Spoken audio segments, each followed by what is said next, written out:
Hello, everyone. Welcome back to another episode of the Daily Dose. We are, of course, on some Dynasty Scrolls. So I'm just going to try to make this as quick as possible. I did have to cut back a little bit, so I did some stuff behind the scenes. I know we do have some loyal viewers that love to see doing the ins and outs of it, but I figured, it would be too long. It really would be a long ass video. So anyway, without further ado, let's just jump into it. We do have my little dude back. He has some recruit rebate action going on. I hope everyone's been following my advice and saving all your currency for events specifically like this. You need to use 30 premium recruit tokens, and the reward you'll get is 15 legendary hero shards. That's pretty damn good, considering I'm going to be able to use that for Dao. I feel like a lot of people will be using it for Mao Chao. Mao Chao, he's pretty cool. But yeah, like there's there's some value in this, and I really do hope everyone has been saving their premium recruitment currency and not spending it. I don't. I always advocate just hoard because you never know when the next event's around the corner and you could be getting some legendary stuff. So do that. I already summed it out, but what surprised me was then there's this other one which is the side quest, and you just have to blitz the bio, which I'll give you an example of. But lo and behold, we get another 15 shards. So that's like 30 shards. 30 shards for essentially free if you've been hoarding and you're patient. You're going to be getting 30 free shards, which is actually the amount that I need to level up Dalchan. As you can see, I need 60 shards for her, and I do have 30 chilling in the bag. So yeah, it's actually pretty damn good. Now, I am, of course, disappointed in it not being a limited hero event. That kind of soothed me. That placated me.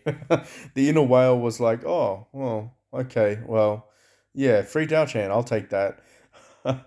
Free to play players is just grateful, I think, in general. But yes, it's the struggle is real, right? When you want to make progress. But in terms of doing the bio quest, that was the 16 you need to do. You can just come in here, do your blitzes every day. I already did. I already bought out the maximum ones. You don't have to. It does restore every 3 hours. So if you're patient, you do have 2 days to go in and blitz that out 16 times.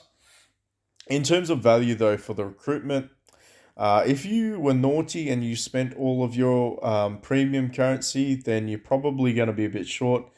It isn't personally worth it. I'm going to be real with you. It's not worth spending 8k gold to finish out the additional event because that's how much it's going to cost you.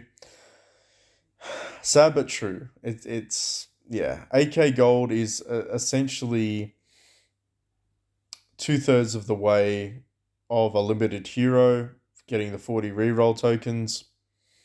I don't know.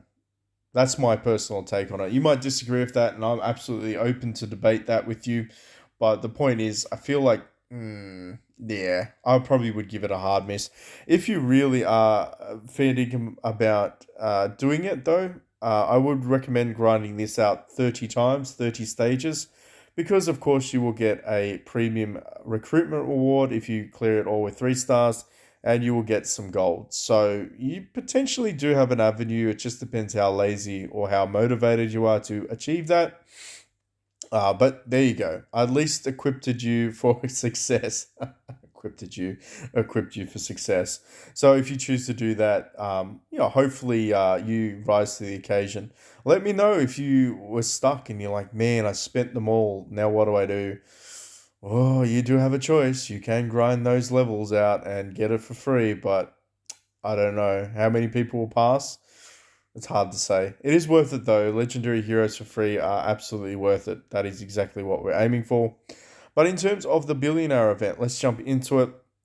You are going to get 3 a day for free. Then you're going to get an additional 3 a day for being active, which is pretty cool. You can buy some additional ones. 9k gold for 30 is the cost. So this is going to take a little while to explain. So bear with me as I try to succinctly put it. So each dice roll is going to give you 10 points. We're going to roll one more just as an example. So let's see what we land on. I'd love if they landed me on the gold one just then. I'd be like, you know what? I could die a happy man. But anyway, so each roll of the dice will give you 10 points. You will need 600 points to get on the leaderboard. And it is important to mention that early on because the majority of the strategies that I'm about to explain to you revolve around you either landing on the leaderboard or not landing on the leaderboard. Uh, I hope that makes sense. I hope that makes sense. But in terms of the probability, let's have a look to see. I'm going to be real with you.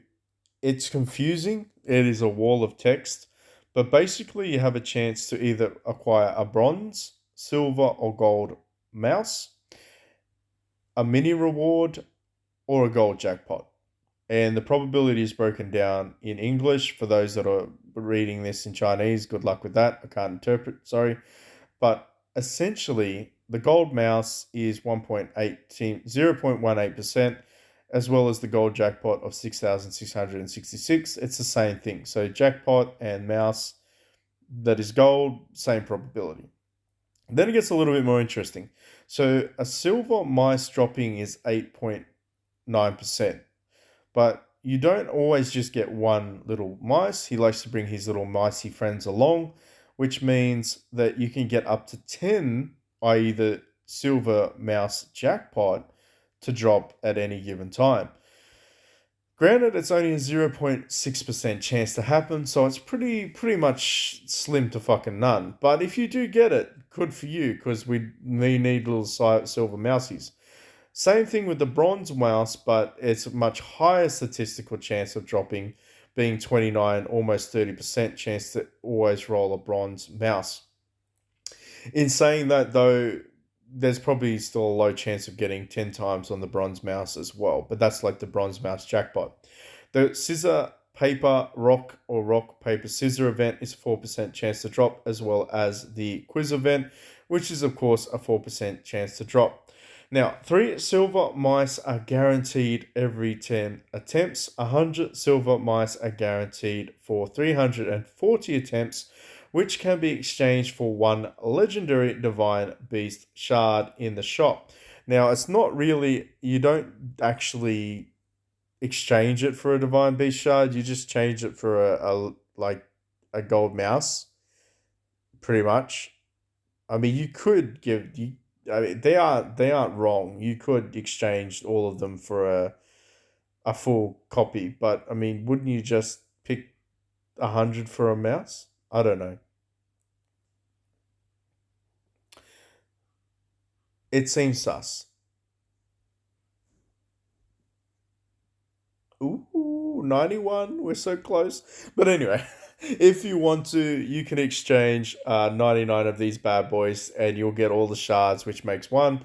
If that makes you happy, just do that. But basically, it's saying that after a while, you will eventually be able to afford a Karkadan or Cyan Rook. Now, where it gets interesting is you should be waiting for the God's Blessing to appear if you are a light spender to a whale. And I guess let's talk about the free play first though. So here's the concept. You need to get 600 points to land on the leaderboard. And the reason you want to land on the leaderboard is codependent on the amount of silver mice that you get as a corresponding reward. Now, if you need 600 points, right? So you need 60 mice. 60 mice, 600 points. Each mouse gives 10 points, right? But you're free to play.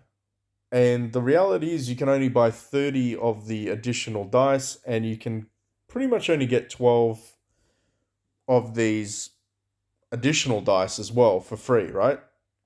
I feel like you can get 6 a day. It's well, it says 2 days and 5 hours, so maybe you can get 18. But let's call it 12 to be safe. You could get 18. I'm happy if you do get 18, but the reality is you're still short. I'm trying to get to that point. Is you're still going to be short, even if you do buy the 9K worth of additional dice. So and this ties into low spenders as well. My thought process is if you if you've got the additional 9k gold and you have your 12k gold saved up for your limited hero event. So basically you need to have about 20k gold chilling. It's not a bad investment to buy the dice and just have them sitting there if you're a low spender or free to play. You don't need to do the event. You can just have them accruing in the background. You don't even have to buy those dice every time if you don't want to. Um, but just be aware that the real benefit for the game, the real guarantee, is landing on that leaderboard. Because as you can see, the Silver Mice are going to get you a Karkadan or Cyan Rook, which is a legendary beast, and everybody wants a legendary beast, even if they aren't fantastic. They still want them for the power boost. If you haven't already had a look, check out my previous video messing around with the legendary beast. I pretty much show just how much of a power boost you do get. It's a shit ton. Like a metric shit ton of power boost just by having those two equipped. But in terms of like value analysis, this is on point with the limited hero event. It's just a different version of it. So you're getting the legendary beast. The draw point for this though is the legendary beast. There's only two at the moment. So because the pool is pool POOL, like the amount of pools that you can get is only two, right? So that means then you can focus on making one of those bad boys legendary if you're a whale. You get where I'm going here? Because you're pretty much going to get between 3 and 160. You're going to place between first to third, right, as a whale. Granted, you wouldn't want to compete. I'm not suggesting that's a good idea to compete, but for those that spend, that's basically what they do, is compete for the top spot. But 300 shards is 3 mice, and you only need 1 copy of the beast to level it up a star. Now, I don't know if that changes as you progress along. I want to say that it doesn't, and I mean, I could be wrong, and I don't really want to be wrong about this, but as far as I know, you still don't need it, because this guy's like Ape King's on there, so to rank him up, so he does need a couple. So I had a suspicion. I had a suspicion that it does increase as you go along, but again, it's like the first couple of times you're going to be able to rank up with just 1 copy. Then you're going to probably need 2 copies. And then you're probably going to need 3 copies. So as you can probably tell from where I'm leading with this, it's still better in terms of value than the legendary heroes. Because in the legendary heroes, you're going to have to divide between 4, right? Whereas here you can just focus on 1. Because let's be honest, Karkadan is way better than Cyan Rook, so you probably all be leveling up Karkadan if you're a whale. I know this is a very small niche community people that I'm talking to, but I hope that makes sense. Let me know, is that a strategy that you're deployed? How many of the legendary beast copies do you need as you progress past, say, 3-star or 4-star? Do you need like double and triple? I want to find out for myself, don't get me wrong. That is the plan.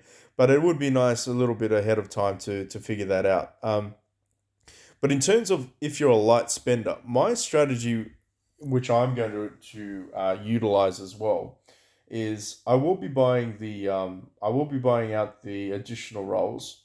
I'll be waiting for God's blessing. I'll be buying some of the smaller packs to get some of the recharge plus the additional dice.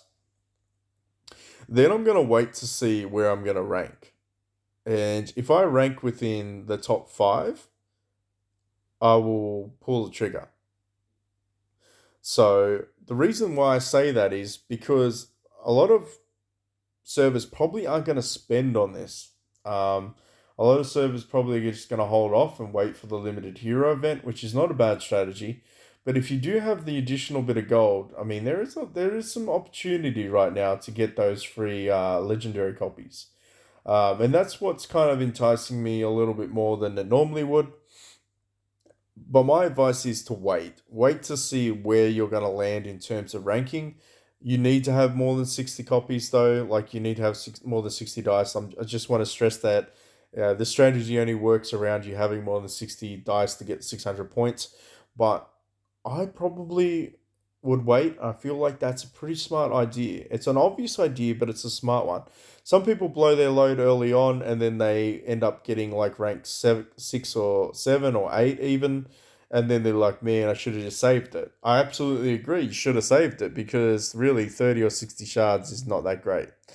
You kind of want to get that guaranteed legendary hero, or in this case, legendary beast. That's my idea. And you don't lose anything if you don't pull the trigger because then next time this event rolls around, you then have an opportunity to go for it, knowing that you're probably going to place a lot higher. Um, but anyway, that's my take on the event. I probably will wait and see. There are quite a lot of whales on this account and this server. But yes, that is my strategy. In terms of the beast equipment, probably me personally would avoid getting this. You can get this on the X server. The X server events on Wednesday and Saturday. They actually, I've already got one from dropping. You do get 2 shots at doing it. It gets a little bit tricky. It's you got to time it and have a bit of RNG involved. But it is definitely available for most players that have unlocked Realm Beast level 5 to have access to this. So don't spend your little mices, don't spend your mices on that. Focus on maxing out your Karkanen. Silent Rook is an interesting one. I just have that chilling in the background. The reason is it's the power's not that great and the heals aren't that great, whereas Karkanen attacks after the first round. Granted, that's it's got its own upsides and downsides, but in terms of power, he does hit pretty damn hard. And of course, if you do pull, you are going to get lots of little bronze mices, and with the bronze mices, you can build a mechanical bird. I would focus mainly on building mechanical bird if you're free to play. Build that and the links. Forget about the mechanical ox. Mechanical ox can just sit in the bag. Build one of them if you can. Just build one for the I want to call it, what is it called? The affinity. That's the one. The affinity bonus of having the mechanical bird and the ox. Build like one, but then focus on maximizing your mechanical bird. Mechanical bird, it triggers once you kill an enemy, so it's good for you. And it attacks the back row and basically does armor ignoring attack. Whereas the ox only triggers when one of your heroes dies, so it's like an oh shit moment. Um, Personally, not that great. I tested both of them out. But yes, I figure that is the end of it. Maybe we'll just roll a couple more. Gamble it all. Hey, we got a silver mice. But I probably should have done that. I saw the button. I couldn't help myself. I had to press it. Hopefully I can get on the leaderboard and show you all towards the end. Make sure you're finishing out your exchange if you haven't already done so. Hopefully, fingers crossed, they start to release the limited heroes. Don't miss out on your legendary heroes. Don't miss out on it. Make sure you're doing your grinds. And wait for the God's blessing if you do intend to spend for this event. But thank you so much for watching. Thank you for all the new subscribers and all those people that are watching now. Welcome, welcome. Don't be shy. Say something in the comment section. We always sit back and have a chat with you. Tom, the resident expert, he will, of course, answer any questions that I don't get to or that he disagrees with my answers to. One of the two, but he'll let you know. Anyway, I'll catch you all in the next one. Peace out.